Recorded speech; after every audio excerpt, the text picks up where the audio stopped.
सिमत जुर्अतो हिम्मत का है इजहार, सीधी बात रिवायात सहाफत का अलंबरदार, सीधी बात। नाज़रीन गिरामी, अस्सलामु अलैकुम वरहमतुल्लाहि वबरकातुह। सीधी बात के ताज़ा तरीन प्राइम टाइम में आप लोगों का इस्तकबाल है। नाज़रीन गिरामी, मैं अंसार अज़ीज़ नदवी इस वक्त एक और अहम तरीन मौजू लेकर के आप लोगों के सामने हाजिर हुआ हूँ। नाज़रीन गिरामी, ये ताज़ा तरीन फ़ोटोज़ भी इस वक्त आ चुके हैं, आपके ताउन को पहुँचाया जा रहा है और मुख्तलिफ़ इलाक़ों में इस वक्त जो है और भी काम हमारा जारी है। आपके लिए दुआएं भी हुई हैं, आप लोग इस सिलसिले में आमीन कहें, फिर मैं ख़बरों की जानिब बढ़ता हूँ। अल्लाहुम्मा सल्ली अला सय्यिदिना मुहम्मद व अला आलि सय्यिदिना मुहम्मद व अस्हाबि सय्यिदिना मुहम्मद व बारिक व सल्लिम अलैहिम। अल्हम्दुलिल्लाहि रब्बिल आलमीन वल आक़िबतु लिल मुत्तक़ीन वस्सलातु वस्सलामु अला सय्यिदिल अंबियाइ वल मुरसलीन व अला इबादिल्लाहिस सालिहीन। इलाहुल आलमीन, रहम का, करम का, दरगुजर का, आफियत का मामला फरमा। या अल्लाह, इस वक्त ये जो दूर दराज पहाड़ी इलाके के अंदर सीधी बात फाउंडेशन की तरफ से राशन पहुंचा है, यहाँ की गरीब आवाम के लिए, यतीम बच्चों के लिए, बेवाओं के लिए, या अल्लाह इसको अपनी बारगाह के अंदर कबूल फरमा। या अल्लाह, जिन जिन लोगों ने इसके लिए पैसा खर्च किया, माल खर्च करके इन गरीबों तक राशन पहुंचाया है, रब्बा उन्हें जज़ाए खैर अता फरमा। या अल्लाह, उनके माल में बरकत अता फरमा, कारोबार में, रोज़ी रिज़्क़ में बरकत अता फरमा, हर किस्म की परेशानियों से उनकी हिफाजत फरमा। या अल्लाह, तमाम बीमारियों से उनकी हिफाजत फरमा, ज़मीनी आसमानी बलाओं से, मुसीबतों से उनकी हिफाजत फरमा, नागहानी हादसात और आफात से उनकी मुकम्मल हिफाजत फरमा, उनकी नस्लों की हिफाजत फरमा। या अल्लाह, जिन लोगों ने रमज़ान के महीने में ये माल खर्च करके इन गरीबों की मावनत की है, मदद की है, या अल्लाह उनके तमाम मरहूमीन की मग़फ़िरत फ़रमा। या अल्लाह, तमाम मरहूमीन को या अल्लाह जन्नतुल फ़िरदौस में आला मक़ाम नसीब फ़रमा। या अल्लाह, तमाम के रोज़ों को कबूल फ़रमा। या अल्लाह, पूरी दुनिया के अंदर अमन और सुकून की हवाएं और अमन और सुकून की फ़ज़ा कायम फरमा।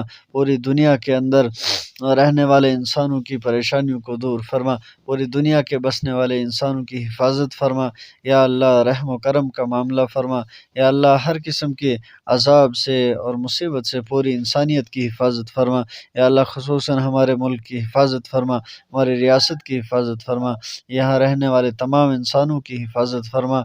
वसल्लल्लाहु तआला अला खैरि खल्क़िही सय्यिदिना मुहम्मद व अला आलिहि व अस्हाबिहि अजमईन बिरहमतिका या अरहमर राहिमीन। कि नफ़रत फैलाने के क्या क्या तरीक़े हैं और क्या क्या तरीक़े इख्तियार किए जा रहे हैं। इस ख़बर को भी सुर्खियों में आना चाहिए था, लेकिन लाया नहीं जाता है, इस वजह से कि ये सारी चीज़ें जब आ जाती हैं तो इससे महसूस किया जा सकता है कि इस वक्त एक ताकत है जो बाकायदा भारत को बर्बाद करने पर तुली हुई है।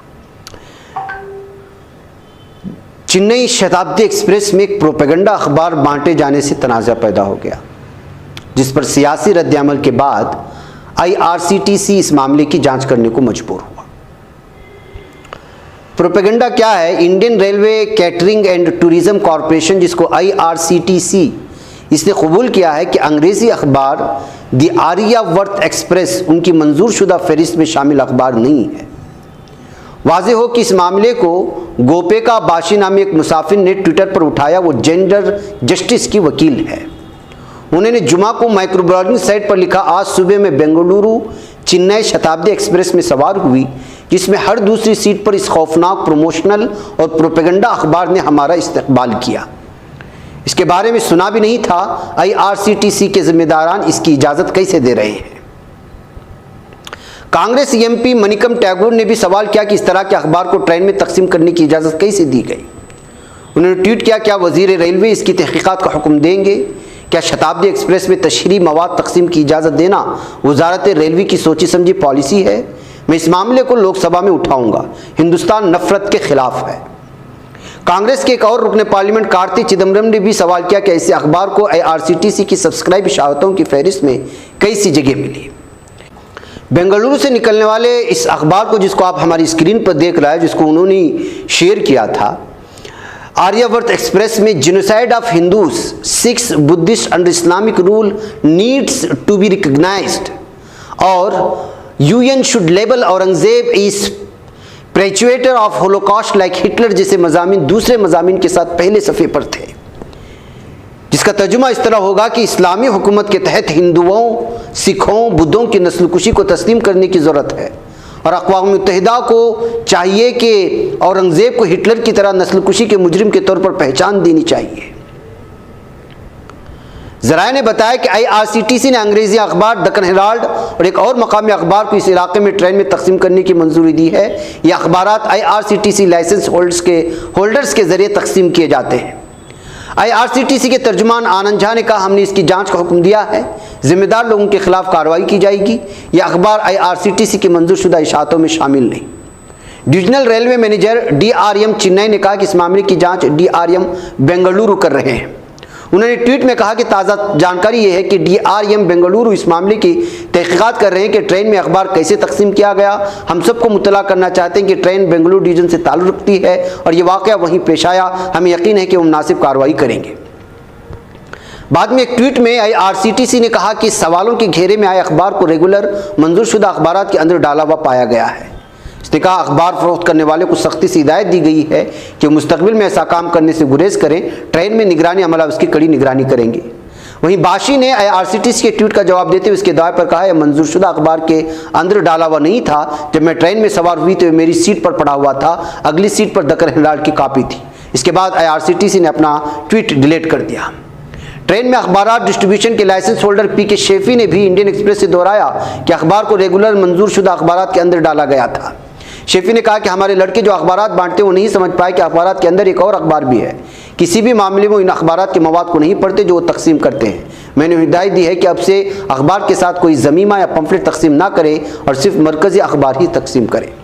बहरकैफ नाज़रीन गिरामी, एक बहुत बड़ा मामला था। आप अंदाज़ा लगा सकते हैं आज मुख्तलिफ ऐसे अखबारात, चैनल्स और वेबसाइट्स हैं जहाँ मुसलसल, बल्कि यूट्यूब में भी जाएंगे तो बहुत सारे ऐसे चैनल्स बने हुए हैं जो सिर्फ़ और सिर्फ सुबह से शाम तक मुसलमानों को गाली देना और मुसलमानों के ख़िलाफ़ प्रोपेगेंडा करना, उनके ख़िलाफ़ नफ़रत को उभारना और हिंदू अक्सरियती कम्यूनिटी को मुसलमानों के ख़िलाफ़ करना और उसके लिए मनगढ़ंत कहानियाँ और तारीख़ सुनाना, यही सब कुछ हो रहा है। उन्हीं में से एक अखबार है ये जो इस वक्त आप हमारी स्क्रीन पर देख रहे हैं। और ये अपने अपने हद तक महदूद थे। कभी जो है सोशल मीडिया में शेयर कर दिया, कभी जो है वेबसाइट्स भी इस तरह की खबरें डाल दी। अब बाकायदा प्रिंट निकाल करके बड़े बड़े अखबारात के साथ इसको जो है पेश करके लोगों को पढ़ने पर मजबूर किया जा रहा है। तो इससे आप अंदाज़ा लगा सकते हैं कि किस कदर इस वक्त मुसलमानों के ख़िलाफ़ साजिश रचने की काम हो रहा है। बहरकैफ ये एक अखबार खबर था नाज़रीन गिरामी। दूसरा एक टीवी एंकर की बात करता हूँ। सेकुलरिज्म को बीमारी बताया तो फ़ौज ने ट्विटर से इफ्तार के एहतमाम से मुतालिक पोस्ट को ही हटा दिया। हमने 2 दिन पहले श्रीनगर में जो फ़ौजी हैं वो मस्जिद में नमाज पढ़ते हुए तस्वीर शेयर की थी और उसके अलावा उससे पहले भी हमने एक जो फ़ौज ने मुसलमानों को इफ्तार की पार्टी का एहतमाम किया था उसकी भी तस्वीर रखी थी। लेकिन उसने क्या तस्करा किया था इस एडिटर ने जो नफ़रत फैलाता है, उसको भी हमने वहाँ पर इस वक्त जो है हवाला दिया था। लेकिन अब खबर आ रही है कि फ़ौज ने इस दहशतगर्द नुमा चेहरे के एक ट्वीट से डर कर के उस ट्वीट को ही हटा दिया है। हिंदुस्तानी फ़ौज में भी शिद्दत पसंद हिंदुत्व का मुस्लिम मुखालिफ एजेंडा मुसल्लत करने की एक मिसाल उस वक्त देखी गई जब फ़ौज के ताल्लुकात आम्मा के अफसर के ऑफिशियल ट्विटर हैंडल से उसकी तरफ से मुनाकिद इफ्तार पार्टी के बारे में एक ट्वीट को डिलीट कर दिया गया। इस पोस्ट को दाएं बाजू के एक टीवी एंकर ने तनकीद का निशाना बनाया था और कौन है आप जानते हैं, जिसकी तस्वीर इस वक्त चल रही है। सुबह से शाम तक मुसलमानों के खिलाफ बकवास करना, मनगढ़ंत कहानियाँ सुनाना और साथ में जो है हलफ दिलाना कि मुसलमानों के साथ कारोबार नहीं करेंगे। इसकी कई ऐसी वीडियोस हैं। इसको तो बाहर घूमने ही देना नहीं चाहिए। ये पूरे समाज के लिए एक जहर है। लेकिन अफसोस का मकाम है कि पुलिस इसके खिलाफ कोई कार्रवाई नहीं कर रही। नाज़रीन गिरामी, तस्वीरों में इफ्तार पार्टी में फ़ौज की राष्ट्रीय राइफल्स की डेल्टा फोर्स के जनरल ऑफिसर कमांडिंग मकामी मुसलमानों के साथ बातचीत करते हुए और वर्दी में मलबूस एक शख्स शहरियों के साथ नमाज अदा करते हुए नजर आ रहा था।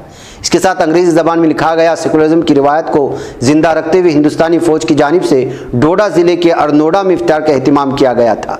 अगले दिन ट्वीट पर तनकीद करते हुए सुदर्शन का ये सुरेश चौहान के जो नफरत का पुजारी है, उसने हिंदी में लिखा, अब ये बीमारी हिंदुस्तानी फ़ौज में भी दाखिल हो गई है, बड़ा अफसोस है, अफसोसनाक। चौहान के ट्वीट के फ़ौरन बाद ही PRO ने ट्वीट को डिलीट कर दिया। उसके बाद से इस मामले पर कोई बयान जारी नहीं किया गया है। मुतादिद ट्विटर सारिफिन ने PRO की इस कदम पर बात की। सहाफ़ी मान अमन सिंह ने कहा, सेकुलरिज्म का आखिरी गढ़ लड़खड़ा रहा है। द इंडियन एक्सप्रेस से बात करते हुए शिमाली कमान के साबिक GOC lieutenant general HS Panag ने कहा कि इस ट्वीट का दिफा करने में नाकामी और फिर तनकीद की वजह से उसे हटाना बुज़दिली थी। बिलाखिर फ़ौज वो अपने ऑफिशियल पेज से एक नफ़रत फैलाने वाले, दहशत फैलाने वाले एक एंकर से, एक एडिटर से किस तरह डर सकती है।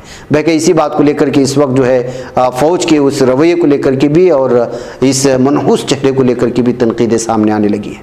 बल्कि नाज़रीन गिरामी, मुझे यहाँ पर इजाज़त है, इंशाल्लाह फिर आप लोगों से मुलाकात है। अस्सलाम वालेकुम रहमतुल्लाहि व बरकातहू। नहीं बच पाता है कोई सहाफ़ी की निगाहों से, मिलाता है ये लोगों को मोहब्बत की पनाहों से। करम और दर्द मंदी का है एक संसार, सीधी बात। अज़ीमत जुर्अतो हिम्मत का है इज़हार, सीधी बात। अज़ीमत जुर्अतो हिम्मत का है इज़हार, सीधी बात। ये चैनल हक निगर बनकर कुचल देता है फितनों को।